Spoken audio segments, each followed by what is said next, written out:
यदा यदा हि धर्मस्य ग्लानि भवति भारतः अभ्युत्थानम अधर्मस्य तदात्मानं सजाम्यहम्। जब जब इस देश में पाप बढ़ेगा, इस दुनिया में पाप बढ़ेगा, तब तक भगवान जन्म लेंगे और दुष्टों का संहार करेंगे। यही हमारी पॉलिसी रही है, पाप के खिलाफ, आतंकवाद के खिलाफ, और उसे अब एक नीति का, एक पॉलिसी का रूप सरकार ने दिया है। भारत सरकार ने आतंकवाद के खिलाफ जीरो टॉलरेंस, किसी को बख्शा नहीं जाएगा, जीरो जीरो टॉलरेंस की नीति सरकार ने लागू की है और इसका नाम रखा है Prahar. Prahar, zero tolerance and no safe haven for terrorist in India. Bharat सरकार ने एक पॉलिसी जारी की है जो कि आतंकवाद के लिए पहली हमारी नीति होगी। मिशन प्रहार क्या है? प्रहार जिसका मतलब होता है prevention, response and healthening approach to anti terrorism, यानी कि आतंकवाद के खिलाफ सरकार किस तरह से प्रतिक्रिया करेगी। यह भारत सरकार की पहली जो है एंटी टेररिज्म पॉलिसी है। जानते हैं इसके बारे में। आप सभी का स्वागत है क्रैकर्स हब के इस मंच से। मैं धीरज मेहरा हर रोज एक मुद्दे की श्रृंखला में आप सभी का स्वागत करता हूं और आज हम बात करेंगे भारत सरकार की एंटी टेररिज्म पॉलिसी के बारे में, जिसका नाम दिया है प्रहार, यानी कि अब होगा प्रहार आतंकवाद पर। क्या है इसकी विशेषता, क्या है, सब कुछ जानेंगे। ये इसका पूरा नाम है prevention, response and healthening approach to anti terrorism. देखिए क्या है ये आखिर पॉलिसी, इसमें क्या सरकार जो है वो करना चाहती है। सरकार ने इस पॉलिसीज के द्वारा क्या बताया है, पहली बार डिजिटल खतरों को भी आतंकवाद जैसा माना है। यानी कि आज आपको पता है आर्टिफिशियल इंटेलिजेंसी का जमाना है, आज एआई का जमाना है, इसी के साथ डिजिटल जो अरेस्ट की घटनाएं बहुत ज्यादा हो रही है। आज लड़ाइयां जो है वो सीधे नॉक टू नॉक नहीं लड़ी जा रही, आज डिजिटल लड़ाइयां लड़ी जा रही है। इसलिए सरकार ने एक कदम आगे बढ़कर डिजिटल जो हमारे खतरे हैं उनको भी आतंकवाद की श्रेणी में काउंट किया है। ये एक बहुत अच्छी पहल है सरकार की। इसमें सरकार ने जो है कहा है कि जो साइबर हमले हैं, जितने भी साइबर हमले हैं, आपराधिक हैकिंग की जो घटनाएं होती है, इन सभी घटनाओं को शामिल किया है। इसमें डार्क वेब, क्रिप्टो वॉलेट जैसी जो तकनीकें हैं, नई जो तकनीक है, इन सब अभी हाल ही में डार्क वेब पर बहुत सारी घटनाओं के बारे में हमें पता लगा है। डार्क वेब क्या है, कभी किसी क्लास में हम लोग डिस्कस करेंगे। डार्क वेब आपकी मानिए एक इंटरनेट है जहां पर आम लोगों की पहुंच नहीं होती है, लेकिन जो हैकर्स होते हैं वो वहां तक उनकी एक्सेसिबिलिटी हो जाती है। तो डार्क वेब, क्रिप्टो वॉलेट जैसी तकनीक, इन सब को भी आतंकवाद में शामिल किया है। अगर आपको, हम हर रोज अखबार में एक घटना तो पढ़ते ही पढ़ते हैं कि डिजिटल अरेस्ट किया गया, ये डार्क वेब पर ये चल रहा है। अभी आपने डार्क वेब पर एक यूपी की बहुत बड़ी घटना है जिसने पूरी दुनिया को झकझोर दिया था। वो घटनाएं, ऐसी घटनाओं को रोकने के लिए हमने उनको भी आतंकवाद की श्रेणी में डाला है। तो अब डिजिटल जो है वो डिजिटल खतरे भी आतंकवाद में शामिल होंगे। इस पॉलिसी के ये 7 पिलर्स जो हैं, 7 पिलर हैं यहाँ पर प्रहार के। इन 7 पिलर्स को हम आसान भाषा में समझते हैं। 7 इसके चरण होंगे। क्या रहेगा उन सब के बारे में थोड़ा सा जानने की हम लोग यहाँ पर कोशिश करते हैं। थोड़ी सी इसकी विशेषता देखते हैं। इसमें सरकार ने स्पष्ट किया है कि भारत सरकार जो है किसी भी संप्रदाय, जाति या राष्ट्रीय या सभ्यता से नहीं जोड़ती। इसका मतलब यह है बच्चे कि आतंकवाद जो है वो किसी भी धर्म से जुड़ा हुआ नहीं है। ये सरकार ने यहां पर कहा है। आतंकवाद धर्म से भी नहीं जुड़ा है, किसी जातीयता या संप्रदाय से नहीं जुड़ा हुआ है। यानी कि जातीयता के बंधनों को, समाज के बंधनों से बाहर होकर आतंकवाद मनुष्य की सोच को बताता है। किसी, कोई भी धर्म, जाति जो है वो आतंकवादी बनना हमें नहीं सिखाता। आपके मस्तिष्क में अगर कूड़ा भरा होगा, आप किसी भी धर्म में रहे, किसी भी जाति के रहे, आपके मस्तिष्क का वो कूड़ा ही बाहर निकलेगा। तो सरकार ने वही बात यहां पर कही है, सरकार ने किसी भी धर्म से नहीं जोड़ा है। आतंकवाद के खिलाफ हमारी पॉलिसी रहेगी जीरो टॉलरेंस, यानी कि किसी को भी नहीं बख्शा जाएगा। जो आतंकवादी होगा, भारत की हमेशा से, आज से ही नहीं, प्राचीन जमाने से एक रीति रही है, हम किसी को आगे से छेड़ते नहीं। लेकिन अगर कोई हमें छेड़े तो फिर हम उसे छोड़ते भी नहीं है। बस वही पॉलिसी का, उसी उसी हमारे थॉट का, हमारे विचार का प्रदर्शन यहां पर हमने किया है। इसका उद्देश्य आतंकवाद के खिलाफ जीरो टॉलरेंस नीति लागू करना है। इसमें एक और चीज है, जो सुरक्षा बल हैं हमारे और जो भारतीय समाज है वो साथ मिलकर काम करेंगे। एनजीओ की हेल्प ली जाएगी इसमें, और भी जो समाज सेवी संस्थाएं उनकी मदद ली जाएगी आतंकवाद को खत्म करने के लिए।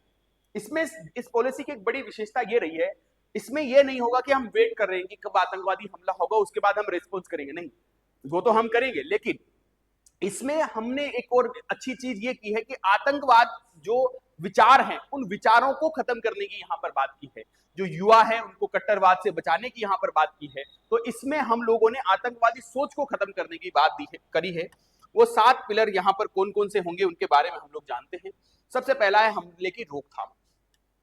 हमले की रोकथाम में क्या होगा, जो हमारे इंटेलिजेंस ब्यूरो है, जैसे आईबी जैसी संस्थाएं हैं, इंटेलिजेंस ब्यूरो, ये क्या करेगी, ये केंद्र और राज्यों के बीच में जानकारी का आदान प्रदान करेगी, ये सरकार को जानकारियां देगी।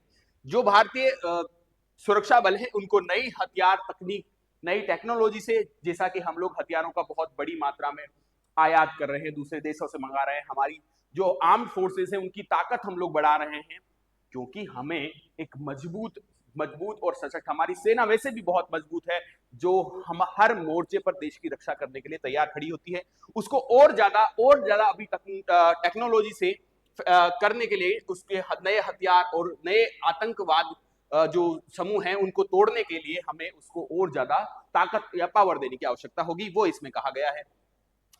त्वरित प्रतिक्रिया, एक्शन रेट, हमें क्विक रेस्पॉन्स लेना पड़ेगा। अगर कहीं पर हमला होता है, जो लोकल पुलिस है, अगर किसी भी जगह पर हमला होता है तो पहला जो रेस्पॉन्स होगा वो वहां की लोकल पुलिस करेगी। राज्य और केंद्र दोनों के बीच कोऑर्डिनेशन होना बहुत जरूरी है, क्योंकि पुलिस जो है वो राज्य सूची का विषय रहेगा। तो राज्य की जो स्थानीय पुलिस है वो पहला एक्शन करेगी, फिर उसके बाद वो एनएसजी को, नेशनल सिक्योरिटी गार्ड जो है, एनएसजी और केंद्रीय सुरक्षा बलों को सहायता मांगेगी और वो जो है आएंगे। राज्यों में भी आतंकवाद रोधी बल का गठन होगा। राज्य सरकार जो है उन पर भी एक आतंकवाद के लिए, आतंकवाद के विरोध करने के लिए हम लोग क्या करेंगे, सुरक्षा बल जो है उनका गठन करेंगे। क्षमता बढ़ानी होगी, जैसा हमने अभी आगे डिस्कस किया था कि हम क्षमता बढ़ाएंगे, अपने जो पुलिस है, अपना जो रिसर्च एजेंसी है, उनकी क्षमता भी हम यहाँ पर बढ़ाएंगे। कुछ कानून जो है उनको भी इसमें शामिल किया गया है, पहली बार ऐसे कुछ कानून है। ये यहाँ पर 3 कानून है सरकार के, भारतीय न्याय संहिता 2023, भारतीय नागरिक सुरक्षा संहिता 2023, नए कानून है बिल्कुल, भारतीय साक्ष्य अधिनियम 2023, इनको भी आतंकवाद रोधी ढांचे में हमने शामिल किया है और इनको जो है अभी हाल ही में शामिल किया है और इनको भी अब इस कानून में हम लेकर आए हैं। 4 पिलर ये हुए। 3 पिलर जो है कट्टरपंथ पर एक्शन, यानी कि मानसिक रूप से भी हमें आतंकवाद को समाप्त करना पड़ेगा। मानसिक रूप से आतंकवाद को समाप्त करने के लिए हम लोग क्या कर सकते हैं, कोई कट्टरपंथ की ओर जा रहा है तो हम एनजीओ की मदद लेंगे।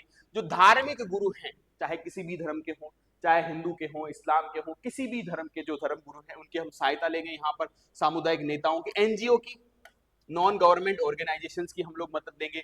जेलों में कट्टरपंथ को रोकने के विशेष प्रयास करेगी सरकार। जो जेलें हैं उनमें वहीं पर सिंडिकेट बनाकर वहीं से प्लानिंग हो रही है आतंकवाद की, तो उनको रोकने के भी यहाँ पर प्रयास किए जाएंगे। अंतरराष्ट्रीय प्रयास किए जाएंगे।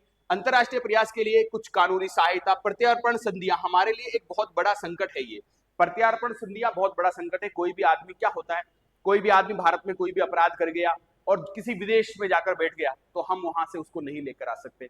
जैसे भारत के ऐसे बहुत सारे, नीरव मोदी हो गया, ललित मोदी हो गया, जैसे विजय माल्या हो गया, जो वर्षों से भारत के खिलाफ जो अपराध करके गए हैं और विदेशों में जाकर बैठ गए, क्योंकि हमारे उन देशों के साथ प्रत्यार्पण संधि नहीं हो रही तो हम उनको वहां से नहीं ला सकते। तो हमारा ये प्रयास रहेगा सरकार का कि जो बाकी देश है उनके साथ हम प्रत्यार्पण संधि करें, जो अगर हमारा कोई अपराधी भागकर किसी देश में शरण लेता है तो उसकी भारत में वापसी सुनिश्चित की जा सके। ये भी हम लोगों ने यहाँ पर व्यवस्था की है। विदेशी एजेंसियों का सहयोग भी हम लोग बढ़ाएंगे। समग्र सामाजिक प्रयास, देखिए आतंकवाद हो या अपराध का कोई सा भी रूप हो, समाज के सहयोग के बिना सरकार अकेले किसी भी आतंकवाद को या किसी भी आपराधिक गतिविधि को समाप्त नहीं कर सकती। इसके लिए समाज का और लोगों का सहयोग बहुत आवश्यक है। तो सरकार ने यहाँ पर वही कहा है कि मनोवैज्ञानिक जो हैं वो सोच को डेवलप करेंगे, अधिवक्ताओं, एनजीओ, जो साइकोलॉजिस्ट हैं, उन सब की हेल्प ली जाएगी इसमें। तो ये 7 पिलर्स है इसके किस कहानी के साथ जो है सरकार ने ये सब कुछ बताया है। जीरो टॉलरेंस की पॉलिसी होगी, रिसोर्स न्यूट्रलाइजेशन होंगे, जो आतंकवादियों को फाइनेंशियल सपोर्ट मिलेगा उसको रोका जाएगा, उसके बारे में पता किया जाए कहां से मिल रहा है। तो चारों तरफ से हमने जो है इस पॉलिसी में कवर करने की कोशिश की है। लेकिन जहां पर हमने इस पॉलिसी में हर एक चीज को कवर करने की कोशिश की है, वहीं पर इसमें बचे एक लूप होल भी है। सरकार ने इस नीति में आतंकवाद की परिभाषा को स्पष्ट नहीं किया है। ये इस पॉलिसी का सबसे बड़ा माइनस पॉइंट बताया जा रहा है कि सरकार ने इस नीति में आतंकवाद की जो परिभाषा है उसे स्पष्ट नहीं किया है।